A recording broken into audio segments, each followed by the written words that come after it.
نماز پڑھیں اور قربانی کریں۔ ان شانئک ھو الابتر، آپ کا جو دشمن ہے وہ بے نام و نشان رہے گا، آپ کا دشمن۔ قربانی شعار اسلام میں سے ہے، قربانی اللہ کو بڑی محبوب ہے۔ نبی رحمت علیہ السلام نے فرمایا 10 ذی الحج کو جو عمل اللہ کو سب سے زیادہ پسند ہے، ظاہر ہے 10 ذی الحج کو لوگ نماز بھی پڑھتے ہیں عید کی، اور فجر کی نماز بھی پڑھتے ہیں، ذکر بھی کرتے ہیں، عبادت بھی کرتے ہیں، بہت سارے کام کرتے ہیں، لیکن حضور علیہ السلام فرماتے ہیں کہ اللہ کو 10 ذی الحج کو جو کام سب سے زیادہ پسند ہے وہ خون بہانا ہے، جانور کو ذبح کرنا ہے۔ نبی پاک صلی اللہ علیہ وسلم نے اپنے غلاموں کی دلچسپی پیدا فرمائی ہے قربانی کے ساتھ، شوق اور ذوق کا ذکر فرمایا ہے۔ کچھ کام ایسے ہوتے ہیں جو کسی کی غیر موجودگی میں بھی ہو جاتے ہیں، لیکن نبی پاک صلی اللہ تعالیٰ علیہ وسلم نے حضرت فاطمہ الزہرا رضی اللہ تعالیٰ عنہ سے فرمایا کہ فاطمہ ادھر آؤ، یہاں میرے پاس کھڑی ہو جاؤ۔ یا رسول اللہ کیا ہونے لگا ہے؟ فرمایا میں تمہارے قربانی کے جانور کو ذبح کرنے لگا ہوں۔ قریب کھڑا کر کے حضرت فاطمہ کو حضور نے ذبح فرمایا۔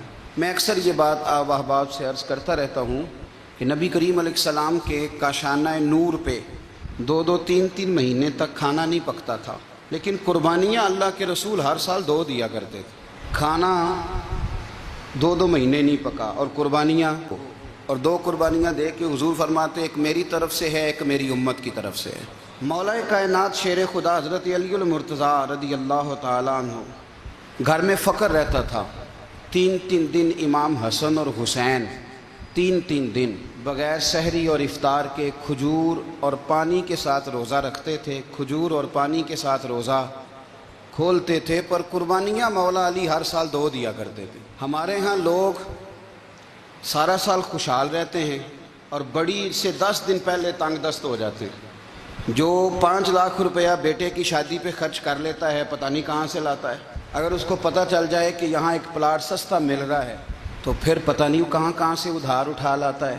لیکن جب معاملہ قربانی کا آتا ہے پھر لوگ تنگ دستی کا اظہار کرتے ہیں۔ یاد رکھو جب بندہ رب کریم کے راستے میں دیتا ہے، حضور علیہ السلام نے فرمایا تھا حضرت اسماء سے کہ تو اللہ کے راستے میں بے حساب خرچ کر، رب بھی تجھے بے حساب ہی عطا فرمائے گا۔ قربانی کے لیے شوق پیدا کریں، ذوق پیدا کریں اور دلچسپی پیدا کریں۔ یہ بات ٹھیک ہے کہ قربانی صاحب استطاعت پر فرض ہے، لیکن اس کے لیے شوق پیدا کریں۔ ایک ہے قربانی کرنا اور پھر ایک ہے قربانی کے گوشت کو تقسیم کرنا۔ قربانی کا سارا گوشت گھر میں رکھنا جائز ہے، اور جب تک آپ کا دل کرے آپ وہ گوشت کھائیں، شریعت آپ کو منع نہیں کرتی۔ لیکن میرا یہ سوال ہے کہ قربانی ظاہر ہے وہی لوگ کرتے ہیں نا جن کے پاس طاقت ہوتی ہے، تو سارا سال گوشت کھاتے ہیں، تو مطلب سارا سال اگر آپ گوشت کھا رہے ہیں تو پھر آپ مہربانی فرمائیں، یہ تو اللہ کے راستے میں ہے تو کوشش کریں یہ تقسیم ہو جائے۔ کچھ لوگ شاپر لے کے گوشت لینے آ جاتے ہیں، ان تک میرا یہ پیغام ضرور پہنچائیں کہ ان کے لیے سوال کرنا جائز ہی نہیں۔ شریعت یہ کہتی ہے کہ جس کے گھر میں ایک وقت کا کھانا موجود ہو، صبح کا اس کے گھر میں کھانا موجود ہے ایک ٹائم کا، اس بندے کے لیے کسی کے سامنے ہاتھ پھیلانا جائز۔ اتنا بھوکا آدمی کہ جس کے پاس اب کھانا ہی نہیں ہے ایک وقت کا بھی، وہ سوال کر سکتا ہے۔ چھوڑیں، سارا سال اگر ہم کسی امیر سے لے کے نہیں کھاتے تو کیا گھر میں ہنڈیاں نہیں پکتی؟ بالکل نہیں سوال کریں، قطعاً کوئی ضرورت نہیں، یہ جائز ہی نہیں ہے سرے سے۔ آپ کو کس نے اجازت دے دی خالی گوشت کی خاطر؟ جہاں اللہ تعالیٰ آپ کو مرچ دے رہا ہے، نمک دے رہا ہے، گھی دے رہا ہے، گھر رہنے کے لیے دے رہا ہے، وہ رب کریم 1000 روپے کا گوشت بھی عطا فرمائے گا۔ اور اس سے اگلی بات یہ کہ شکوہ بھی نہیں کرنا کہ فلانے نے اتنی قربانیاں کی تھی تو پتہ نہیں کہاں لے گیا ہے۔ اس نے کی تھی نا، پیسے کس کے تھے، ذبح کس نے کیا، تو آپ ذمہ دار ہیں کہ وہ کدھر لے کے گیا ہے۔ یہ بحث کرنے کی بھی اجازت دین ہمیں نہیں دیتا، تنقید کی بھی اجازت دین ہمیں۔ اس بات کو بھی ضرور ذہن میں رکھیں کہ ہم کہتے ہیں میں نے ابا جی کی اس سال کرنی ہے، اور پھر اگلے سال اماں جی کی کرنی ہے، اور پھر اس سے اگلے سال میں نے اپنی کرنی ہے۔ جس بندے کی جیب میں پیسے ہیں قربانی اس پر واجب ہے، اس کے ابا جی پر واجب نہیں۔ اگر ابا جی کے پاس الگ پیسے ہیں تو ابا جی پر قربانی واجب ہوگی۔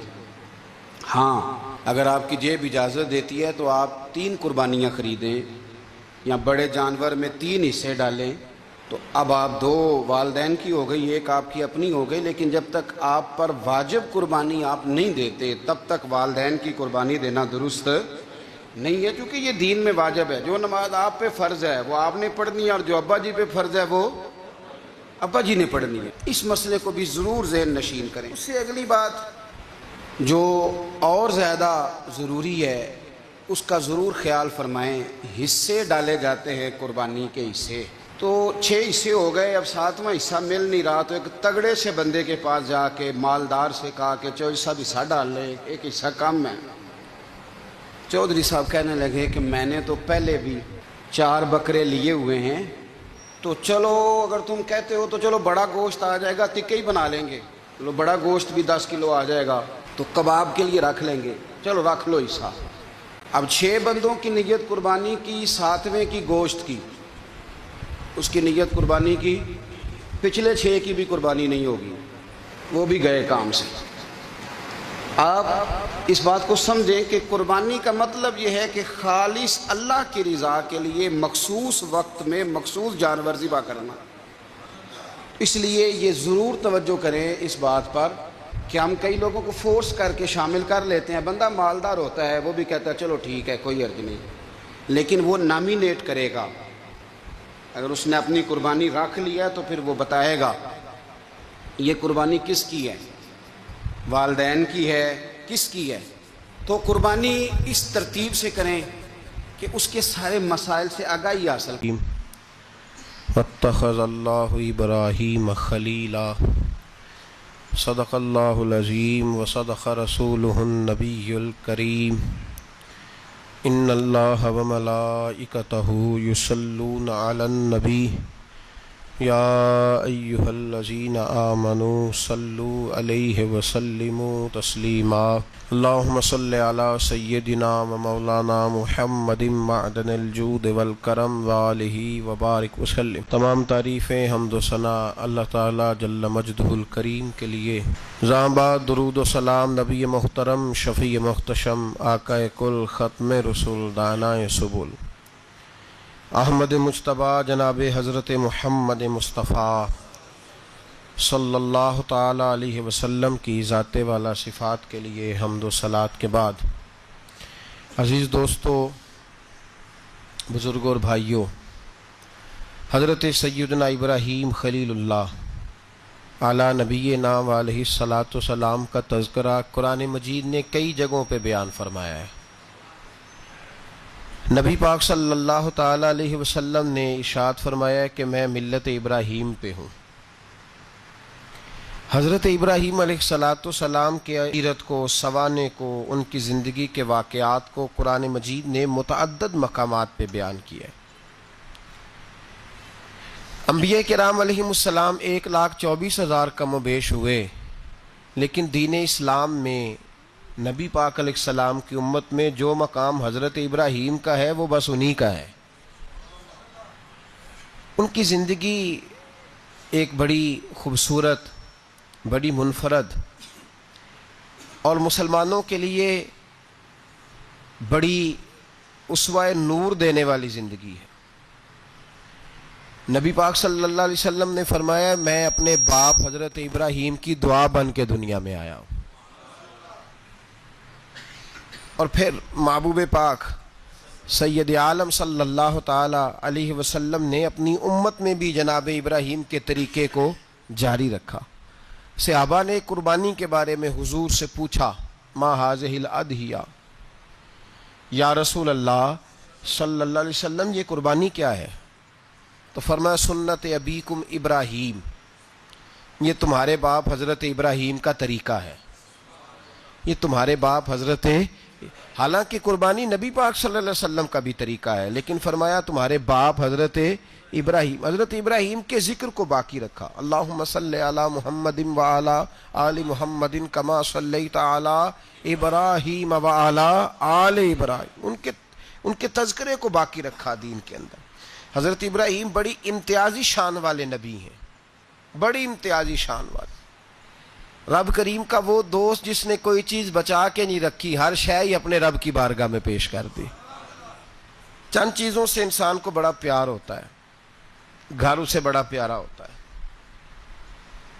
وہ بڑا خوبصورت ہوٹل، 5 اسٹار ہوٹل میں رہا، وہ اسلام آباد گیا، کسی سفر پہ گیا تو بڑے اعلیٰ قسم کے اس کو کھانے ملے، بڑی چیزیں ملی، لیکن کبھی دائیں کروٹ کبھی بائیں کروٹ۔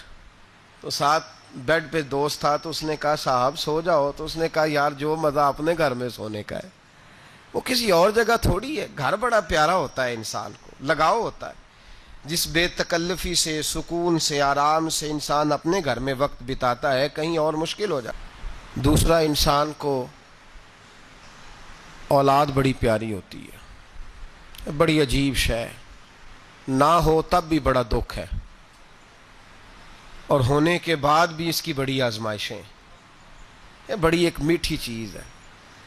اولاد ایک بڑا عجیب سا میوہ ہے، پتہ نہیں یہ کس انجیکشن کا نام ہے کہ چھاتی پر چڑھ جائے تو اللہ سکون عطا فرما دیتا ہے، پتہ نہیں کس ٹھنڈی دولت کا نام رب کریم نے اولاد رکھا ہے، بڑی پیاری ہوتی ہے اولاد۔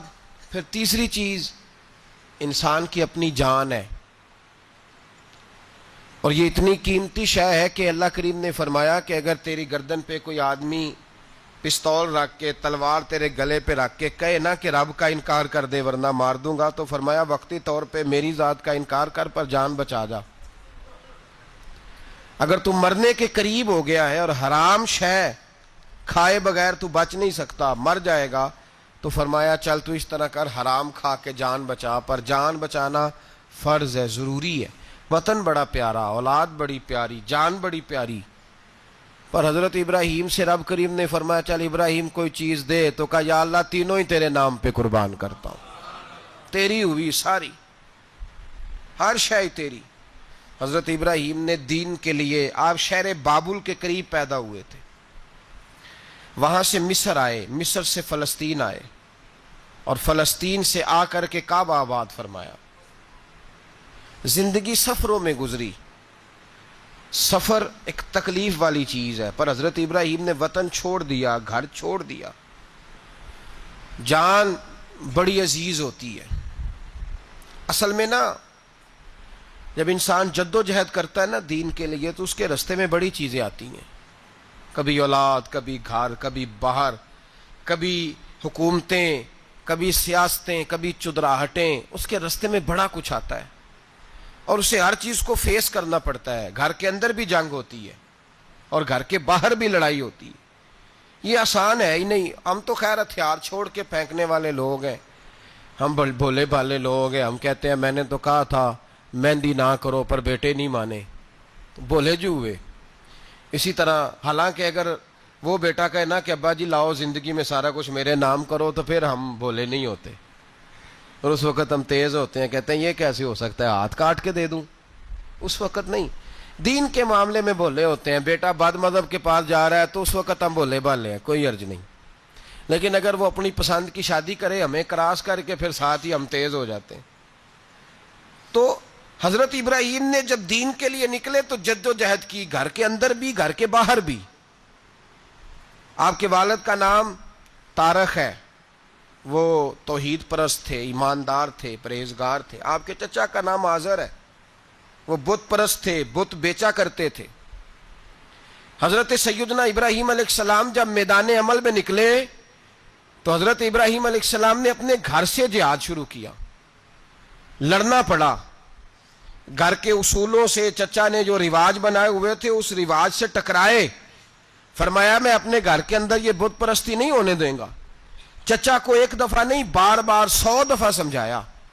آپ کا چچا بت بنا کے بیچا کرتا تھا۔ حضرت ابراہیم علیہ السلام تھوڑے بڑے ہوئے تو کہنے لگا کہ چلو میرے ساتھ، تم بھی بت بیچنے ہیں، ہمارا کاروبار ہے۔ حضرت ابراہیم ساتھ نکلے تو بت پکڑا ہے، گندے پانی کے اندر اس بت کو ڈبوتے ہیں، کہتے ہیں کسی نے خریدنا ہے تو خرید لو، نہ یہ نفع دے سکتا ہے نہ نقصان دے سکتا ہے۔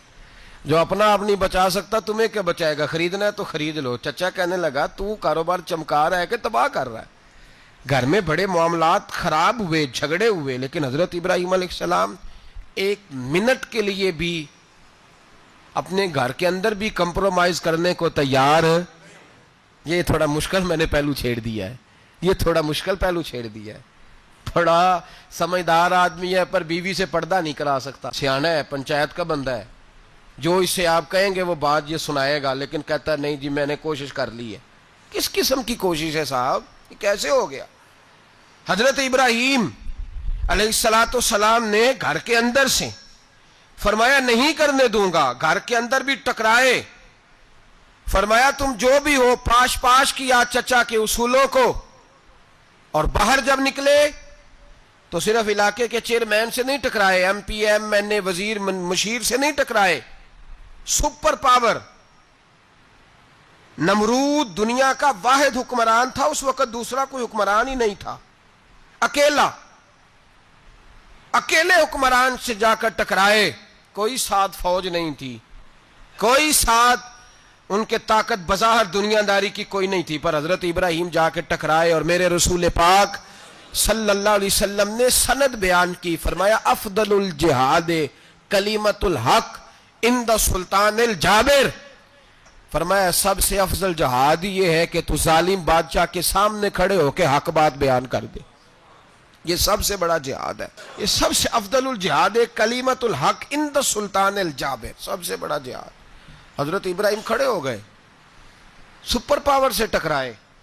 یہاں ہم لوگ حکمتوں کا شکار ہیں، دیکھیں گے، کریں گے، سوچیں گے، اور مولوی صاحب کو ویسے کہتے ہیں آپ پرہیز کریں سیاسی باتوں سے۔ بھئی اللہ کے ہر نبی نے جا کے وقت کے ظالم حکمران کو لتاڑا ہے، للکارا ہے، یہ تو مشن انبیاء ہے۔ حضرت سیدنا ابراہیم علیہ السلام نے جو اس کو جا کے کہا کہ تو جھوٹ بولتا ہے، تو جھوٹا ہے، تو خدائی کا دعویٰ کرتا ہے، تو بہت بڑا ظالم ہے، اور قرآن مجید نے اس ساری بات کو بیان فرمایا ہے۔ حضرت ابراہیم علیہ السلام سے کہنے لگا میں رب ہوں، تو آپ نے فرمایا میرا رب تو وہ ہے جو زندہ کرتا اور مارتا ہے، تو پھر آپ حق بات بیان کریں گے تو اللہ مارے گا کہ بندہ مارے گا؟